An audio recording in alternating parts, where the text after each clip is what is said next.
जब किस्मत खराब हो। गौतम बुद्ध की प्रेरणादायक कहानी। बुद्ध की कहानियां जीवन से जुड़ी हुई कहानी है और आज भी हमारा मार्गदर्शन करती हैं। यही कारण है कि हिंदी में बुद्ध की कहानियां बेहद लोकप्रिय हैं। इसी मकसद से हम आपके लिए बुद्ध की एक लोकप्रिय कहानी लेकर आए हैं, जिसका शीर्षक है जब किस्मत खराब हो। ये हम सबके जीवन से जुड़ी हुई कहानी है। हमें उम्मीद है कि गौतम बुद्ध की ये कहानी आपको पसंद आएगी। एक बार की बात है, महात्मा बुद्ध के शिष्य आनंद कहीं जा रहे थे। रास्ते में उन्होंने देखा कि एक अधेड़ व्यक्ति एक चट्टान पर बैठा रो रहा है। वे उसके पास गए और बोले, क्या बात है वत्स, तुम कौन हो और क्यों रो रहे हो? आनंद की बात सुनकर उस व्यक्ति की सिसकियां थम गईं। वह अपने आंसू पोंछता हुआ बोला, मैं पास के गांव का रहने वाला एक बदनसीब व्यापारी हूँ। मैं जो भी काम करता हूँ वह बिगड़ जाता है। व्यापार के चक्कर में मैंने अपनी पत्नी के गहने गंवा दिए, मैंने अपने परिवार को भी खो दिया। यहाँ तक कि मेरा घर भी गिरवी पड़ा है। मुझे तो लगता है कि मैं किसी काम का नहीं हूँ। मेरी किस्मत ही खराब है। उसकी बात सुनकर आनंद बोले, तुमसे किसने कहा वत्स कि तुम्हारी किस्मत खराब है? जरा मैं भी तो जानूं कि तुम्हारी किस्मत में क्या खराबी है। वह व्यक्ति बोला, पहले मैं खेती करता था, पर हर साल उसमें घाटा होता था। कभी सूखा पड़ जाता तो कभी ज्यादा बारिश के कारण फसल बर्बाद हो जाती। इससे परेशान होकर मैंने व्यापार करने का निश्चय किया। मैंने पत्नी के गहने बेचकर अपना व्यापार शुरू किया, लेकिन मेरा व्यापार नहीं चला। शुरू में परिवार वालों ने मेरा साथ दिया, लेकिन जैसे जैसे मुझे नुकसान होने लगा, मेरे परिवार वाले भी मुझसे दूर हो गए। मैं ये सब उनके लिए ही कर रहा था, लेकिन अब वे लोग मुझे देखकर नजरें फेर लेते हैं और मुझे ही मेरे परिवार की दुर्दशा का जिम्मेदार ठहराते हैं। उस व्यक्ति ने एक लंबी सी सांस ली और फिर बोला, मेरा एक मित्र है, उसने भी मेरे साथ अपना व्यापार शुरू किया था। उसका व्यापार अच्छा चल रहा है। वह जब भी मेरे घर आता है तो अपनी सफलता की कहानियां सुनाता है। उसकी बातें सुनकर मेरे घर वाले भी कहते हैं कि उससे देख और कुछ सीख। हमें तो लगता है कि तेरे वश का कुछ भी नहीं है। उन लोगों की बातें सुन कर अब तो मुझे भी लगने लगा है कि शायद मेरे वश का कुछ भी नहीं है। अब तो मुझे अपना जीवन ही व्यर्थ लगने लगा है। मेरे मन में ख्याल आता है कि अपना जीवन समाप्त कर लूं। मैं यहाँ आया भी इसी इरादे से था, लेकिन हिम्मत नहीं कर पाया। इसीलिए यहाँ एकांत में बैठा विलाप कर रहा था। आनंद बोले, ओह, तो ये बात है। वैसे क्या तुम इसके अलावा कुछ और भी कहना चाहते हो? उनकी बात सुनकर वह व्यक्ति बोला, एक ओर मेरा हर काम खराब हो जाता है, दूसरी ओर मेरा मित्र है जो हर समय मुझे नीचा दिखाने का प्रयत्न करता रहता है।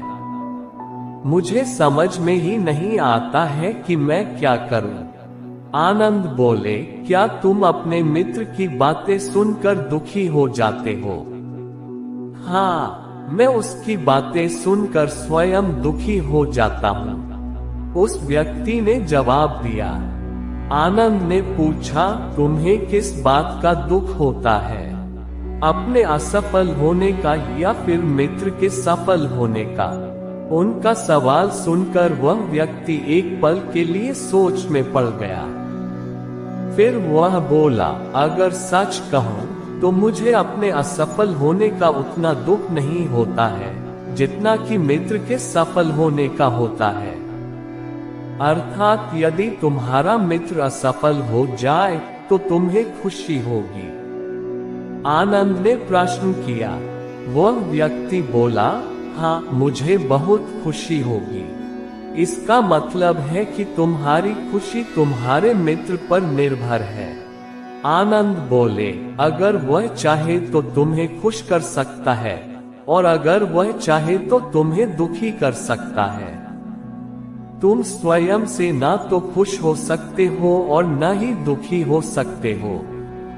अर्थात तुम अपने मित्र के गुलाम हो गए हो, इसलिए तुम्हारा कुछ नहीं हो सकता।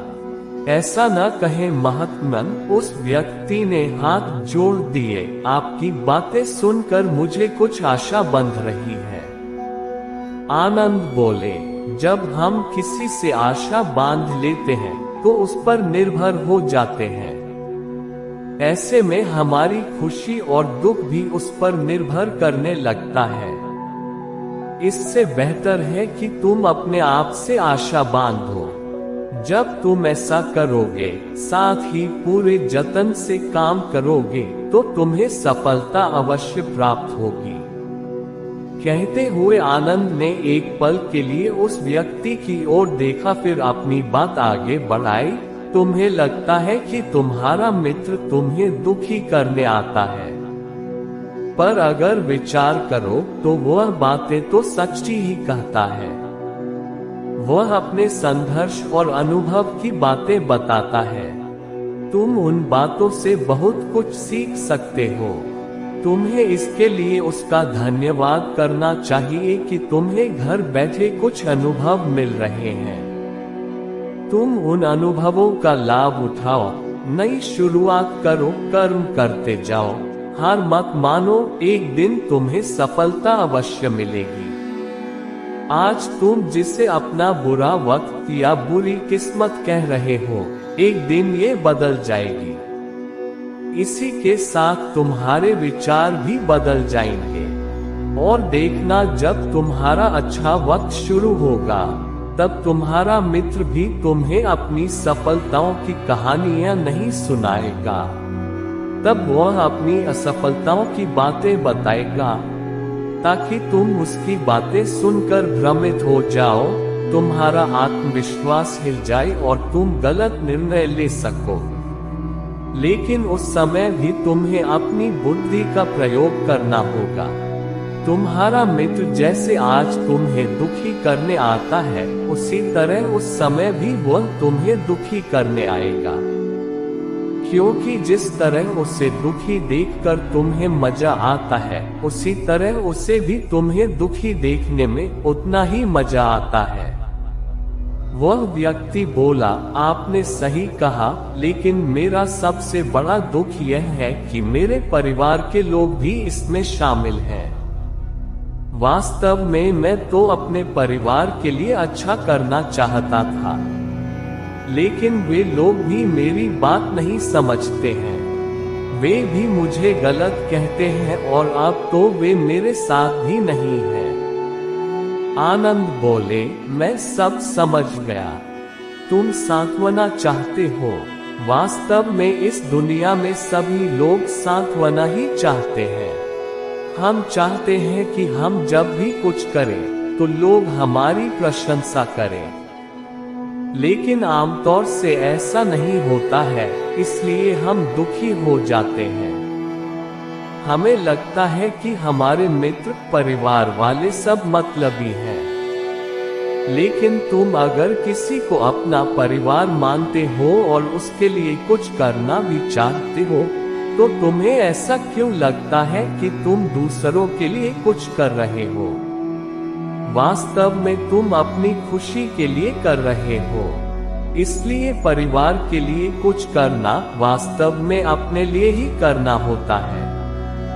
लेकिन अगर ऐसा करते समय तुम्हें लगता है कि तुम दूसरों के लिए कर रहे हो, तो तुम दुखी रहोगे।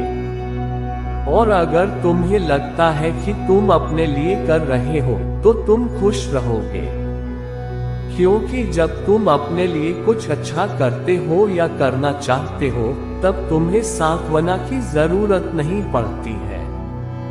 आनंद की बातें सुनकर उस व्यक्ति के चेहरे के भाव बदल गए। वह बोला, आप सही कह रहे हैं, मैं समझ गया हूँ। अब तक मेरी किस्मत खराब इसलिए थी क्योंकि वह दूसरों के हाथ में थी। अब मैं अपनी किस्मत को अपने हाथ में रखूंगा। मैं फिर से प्रयत्न करूंगा, पूरे मन से काम करूंगा और जब तक सफलता नहीं मिल जाती, चैन से नहीं बैठूंगा। उस व्यक्ति की बात सुनकर आनंद मुस्कुराए और उससे एक छोटी सी डिबिया देते हुए बोले, इस डिबिया को हमेशा अपने पास रखना। इसमें एक ऐसा राज है जो तुम्हें बड़े से बड़े दुख से भी बाहर निकाल लेगा। लेकिन इसे तभी खोलना जब तुम्हारे जीवन में कोई रास्ता ना सुझाई दे और तुम्हें लगे कि सब व्यर्थ है। ये दुनिया व्यर्थ है और यहाँ रहना भी व्यर्थ है। उस व्यक्ति ने आनंद को धन्यवाद दिया और डिबिया को लेकर चला गया। उसने नए उत्साह के साथ फिर से अपना व्यापार आरंभ किया। उसका व्यापार चल निकला। अपनी मेहनत और लगन के बल पर वह एक बड़ा व्यापारी बन गया। परिवार वाले भी उसके साथ आ गए और उसका जीवन हंसी खुशी बीतने लगा। अब वह भूतकाल का रोना छोड़ चुका था। वह भविष्य काल की भी चिंता नहीं करता था, बस अपने वर्तमान को संवारने में लगा रहता था। और जो कुछ भी वह करता था, वह अपने लिए करता था, अपनों के लिए करता था। इसलिए वह प्रसन्न था। उसके जीवन में अब कोई दुख नहीं था। लेकिन वक्त हमेशा एक जैसा नहीं रहता है, वह बदलता रहता है। उसके जीवन में भी बदलाव आया। एक दिन उसके राज्य पर पड़ोसी राजा ने चढ़ाई कर दी। उसने इस राज्य पर अपना कब्जा कर लिया। उसके सैनिकों ने चारों ओर लूटमार मचा दी। उन्होंने व्यापारी का सारा धन लूट लिया। उसके घर में आग लगा दी। जान बचाने के लिए उसे अपने परिवार के साथ वहां से भागना पड़ा। वह व्यक्ति अपने परिवार के साथ कई दिनों तक इधर उधर भटकता रहा। वह दाने दाने को मोहताज हो गया। उसका बच्चा बीमार हो गया। इलाज के अभाव में वह तड़पने लगा। ये देखकर उसका हृदय चीत्कार कर उठा। वह कैसे अपने बच्चे का इलाज कराए? उसके पास तो खाने के लिए भी पैसे नहीं थे। ऐसे में उसे एक बार फिर निराशा ने घेर लिया। उसे लगने लगा कि उसका जीवन व्यर्थ है, सारी दुनिया व्यर्थ है, किसी भी बात का कोई मतलब नहीं है। भले ही आप जीवन में कितना भी कुछ कर लो, कितनी भी सफलता हासिल कर लो, पर अंततः ये जीवन समाप्त ही होता है। तो फिर ऐसे में जीवित रहने का क्या फायदा? इससे तो अच्छा है कि वह अपना जीवन समाप्त कर ले। तो फिर ऐसे में जीवित रहने का क्या फायदा? इससे तो अच्छा है कि वह अपना जीवन समाप्त कर ले। लेकिन तभी उसके दिमाग में आनंद की दी हुई डिबिया कौंध उठी। उसने उत्सुकता के साथ उसे खोला। डिबिया के भीतर एक पर्ची रखी हुई थी। पर्ची पर कुछ लिखा हुआ था।